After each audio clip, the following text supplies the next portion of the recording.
Hello, welcome back to another episode of Pauper EDH Deck Techs with your boy Tuna. Today we're going to go over the long overdue Rocco Caretaker. X Ignaya allows you to cast Rocco and, let's read it together. When Rocco ETBs, if you cast it, you may search your library for a creature card with mana value X or less and cheat it onto the battlefield. In other words, if you have the mana and you have one half of the combo on the board, you can cast a Rocco for a lot to get the other half of that combo and cheat it onto the battlefield. So there's a couple of things to know with that regard. Rocco is a very mana-hungry deck, and Rocco is going to abuse creature-based strategies, creature-based combos. Duh.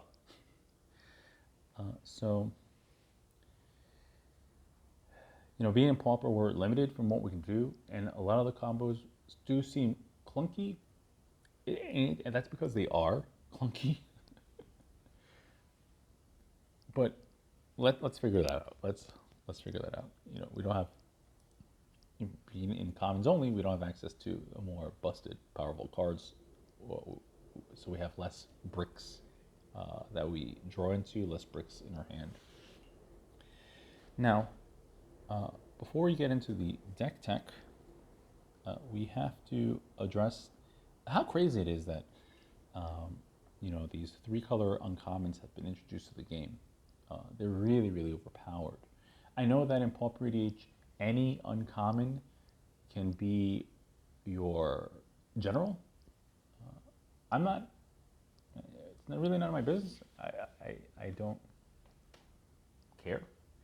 I think the format has matured enough where you could probably drop that as the criteria. But then, like I said, that's not my business. Now, also, not that this deck needs to worry about that, but a lot of the time I do run my Pauper decks in a regular EDH pod when I just need to really, really decrease my power level personally. I noticed a lot of decks that you read on Reddit where people ask for you to evaluate their decks. They're just like incoherent nonsense. And I never got that. But with these Pauper EDH deck techs, I'm hoping to inspire you guys to, build a competent deck within a reasonable price range. For the most part, I don't think any disgusting Pauper deck exceeds $200. Some of them are getting close because, like Lotus Petal has, I don't know what's the deal with Lotus Petal. Lotus Petal needs a cheap reprint that's available in abundance, but Lotus Petal is like a $25 common as of right now, as of the recording of this video. So that's kind of annoying. I'm going to be real. Let's get into the deck. So, of course, you know how we do things on this channel. You have both hearts. Gotta have both hearts. Not that this is a thing anymore, because usually the lesser version of the card is like peanuts. It's peanuts, but whatever. Still got to do that. All right. So, creature-based combos are not my thing. So if I do an awful job explaining the combo, let me know. But I'm going to do my best. And a lot of these A plus B plus C sometimes combos are just, it's like a branching tree. It's like a family tree. So it's like a conspiracy theory table chart. So first combo, right off the bat, as a means to make an infinite mana of any color, we have Pilipala with Careful Cultivation. These 2 cards make infinite mana of any color. Very simple. The next Pilipala combo we have is Pilipala with a presence of Gond and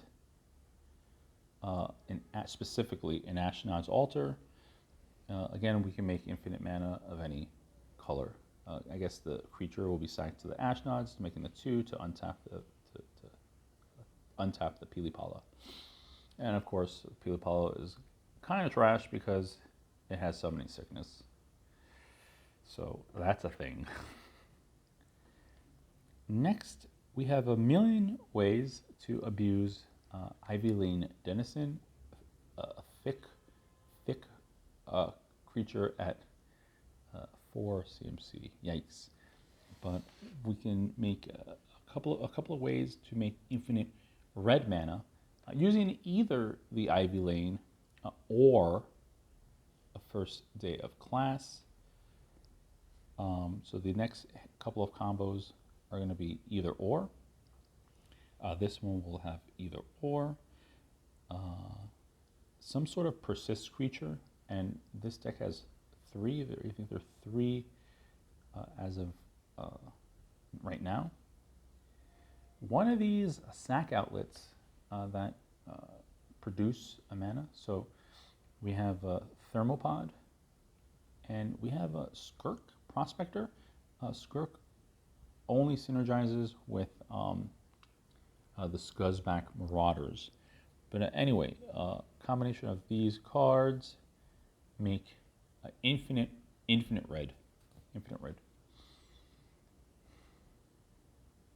We're going to put the Ivy Lane Denizen back here, because I think there are some more combos with Ivy Lane. So we have another one with Ivy Lane and Devoted Druid, and like a Presence of Gond. Let me get that back.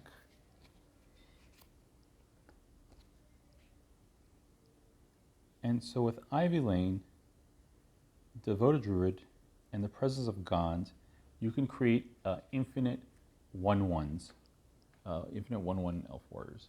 Very underwhelming, I know, but Gond's already in the deck, Ivy Lane's already in the deck, so these are these clunky 3-card combos I'm talking about. And then we have Devoted Druid with Sigil of the 9 Gods and a Presence of God. This chick is Voltroned up. Let me tell you. This results in infinite 1/1s once again. But this shit is whack. It has no other combo in the deck. So when I run this deck in real life, this card's performance is something I have to keep an eye on. Okie dokie. Some other cards of note are the Bogarden Dragonheart. It's just a sacrifice outlet for a creature. You don't go plus off of it. It's just a sacrifice outlet for a creature, which could come in handy if for some reason we have infinite mana of any color, and that's it, right? No sync. Well, if you have the Dragonheart on board, you could sack your Rocco, and then recast your Rocco and get some other creature that will continue your combo. We have Impact Tremors. There are a lot of infinite mana engines in this deck, but that also implies that it's a bunch of infinite ETBs, and so we could take advantage of that with Impact Tremors. Underwhelming, I know, but whatever. It's an outlet if you have the card in your hand. We have a bunch of these Invokers. I don't know these cards' names like by looking at them, so I'm just going to go over the 4 Invokers. We have this Invoker, which will resort in, if you have the infinite red, you're just going to burn everybody on the table. Same thing with this Invoker. We have this Invoker here, where everything's just going to get, if you have the infinite colorless mana, everything's just going to get super thick and juicy. Same thing with this. Everything's going to get really, really thick, really, really, and it gets trampled. Something to do with those infinite 1/1s on the board. So these are just infinite mana sinks. They're great because they're creatures. So Rocco could leave the battlefield, enter the battlefield again, and get one of these outlets without a problem. And that's what's important. Let's get into our instants and sorceries. I know it's creature-based heavy creature-based deck, but I like my instants and sorceries before anything else. So we're going to go into our counters. All counters. We have red elemental blast, pyroblast. Now these red and pyro are really, really good right now. A really annoying creature in this format is Malcolm, and he's blue, so you could just finger bang your Malcolm, no problem. Malcolm poses a real threat in this format, no doubt. We have a Snakeskin Veil, Tameo Safekeeping, and a Vines of Vastwood. I was gonna maybe put like a God's Willing or like a Essence Scatter. Just cards I'll keep an eye on, you know, when I make swaps in and out the deck. Our removal package, again, Malcolm's a real threat, so you know, not too many board wipes. It's hard to run a board wipe in a deck where you have a lot of like mana door, a lot of creatures. We'll see. I think there's like 30 creatures in this deck. It's just crazy. So no board wipes. I know Electrickery is one, especially if I'm in the mirror match. So again, that's another card I'll keep an eye on, whether I put it in or not. But we have a Lightning Bolt, Scred, Frostbite. Now these snow things are really, really good. I think they're really good, especially in this format, because the mana base is kind of trash for pauper, and so you kind of need to run like a lot of basics. And if you're gonna run more than one basic, might as well make it snow, because there's things you could do with snow. So Scred, Frostbite, Nature's Claim, Natural State, Return to Nature, a Braid, and that's it with our removal. A lot of these cultivate type of cards. So we have a Nature's Lore, 3 visits. Oh, there's some cards that are missing. When I put this final list together, I just didn't have them. And then also, what is it? The new Dominator just came out. I couldn't find. I haven't been like at a local. I haven't been at like anyone's draft tournaments, and people haven't been cracking any Dominaria where I play. So I couldn't like just pick up the garbage new duels. So I had to like buy them. So that's in the mail. Now we have Rampant Growth, Farseek, and Into the North. A really good card. I like it in this deck because we have 3 dual snowlands. That's a lot. That's a lot in a format like this. Our ramp. We have Rite of Flame, Infernal Plunge. Like I said, this deck is very, very mana hungry. Seething Song. I was thinking about maybe Mana Geyser. I never pulled off a Mana Geyser ever. It seems it's a weird card. Mana Geyser is another card I'll keep my eye on, especially in a deck like this, where yeah, the Mana Geyser could make X be Rocco's X cost be like 4, no doubt, and then it gives me mana to just do other things in that turn. So something I'll keep an eye on. Our draw package, very underwhelming. We have a Faithless Looting, Cathartic Reunion, Unexpected Windfall. I know it's 4 CMC, but it's instant speed, and I get the treasure. and that's really nice. That's really, really nice. And then for some recursion, we have a reclaim, salvage, and a season of renewal. And then ephemerate. There's a handful of cards that get some value off of like an ephemerate, as we'll see in just a moment.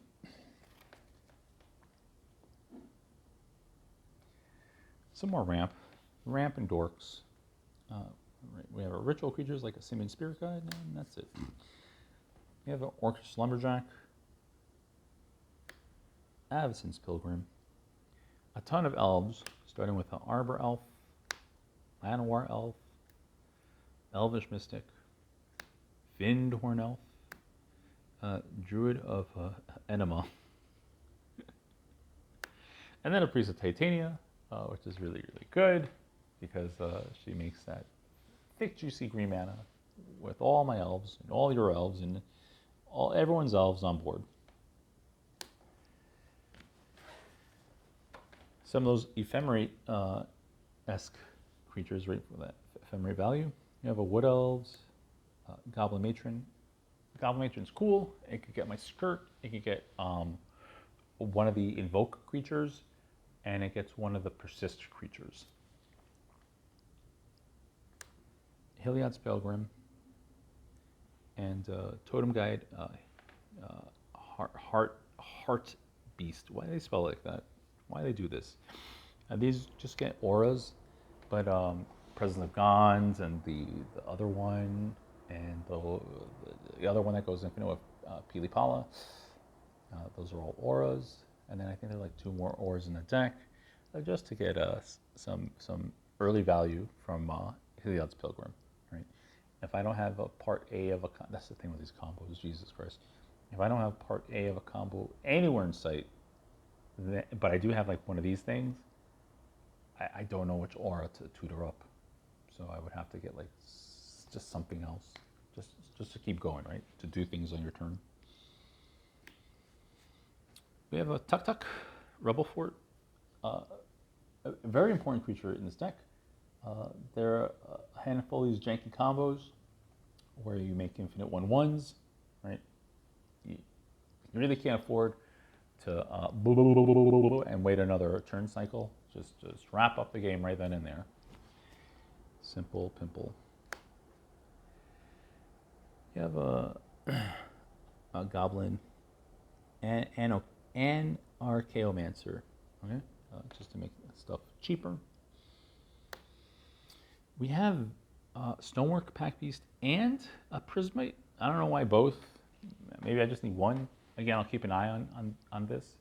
But yeah, just a way to filter that infinite colorless mana that I could wind up with, and a way to filter that infinite red mana I'll most definitely wind up with. I know I have a ton of dorks in this deck, but Wild Growth and Utopia Sprawl are fine. They're the other auras I could go for if I have nothing else to do with my Heliod's Pilgrim and the Heart Beast. We have the Lotus Petal. And Arkham's Astrolabe, just another thing to do with my snow. It draws a card, and it can filter for colors I need. Right? It's fine. Arcane Signet, Felwar Stone, and that is that. Let's quickly go over our lands. We have the good old Command Tower, Path to Ancestry. A lot of people mentioned to me, like, Tuna, run Path to Ancestry. It makes all the colors. And then you get that Scry. I don't know if the Scry matters in a deck like Rocco. Actually, no, wait. Oh, wait, holy shit. No, you're going to get tons of value with Path to Ancestry. Because Rocco is an elf and a druid. And I have plenty of both in the deck. Our fetches, we have Evolving Wilds, Terramorphic Expanse,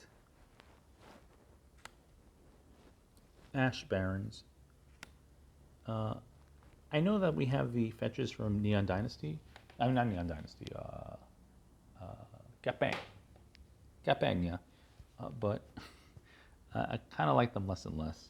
I'm okay with the panoramas because they do something in the meantime, which is fine. So we have Naya Panorama and Jund Panorama and Bant Panorama. We have our dual lands with snow ones, the Alpine Meadow, Arctic Tree Line, Highland Forest, and then the other colors from the, what the hell is it called? Dominaria. 1, 2, 3. The basics, we have 8 snow-covered forest, 4 snow-covered mountains, and 4 snow-covered plains. And there you have it, ladies and germs. You have Rocco in pauper. Pretty strong deck. But this is definitely one of those type of decks that you want to solitaire the shit out of, right? You want to goldfish the shit out of before you bring it into an actual tournament, not tournament, until you actually play with it in paper. Because it's like one of these like clunky combo decks. I see a lot of dickheads that I play with in my pods. They run clunky combo decks. They don't know what the fuck to do with the combo, so they sit there trying to figure it out on our time. Don't be that guy. Don't be that guy. Don't figure out how the combo works on your opponent's. You know, if people want to just play smooth games of EDH. You know, so when you have these clunky combos, please practice them at home. And there you have it. Another pauper deck coming at you. Thank you so much, and bye.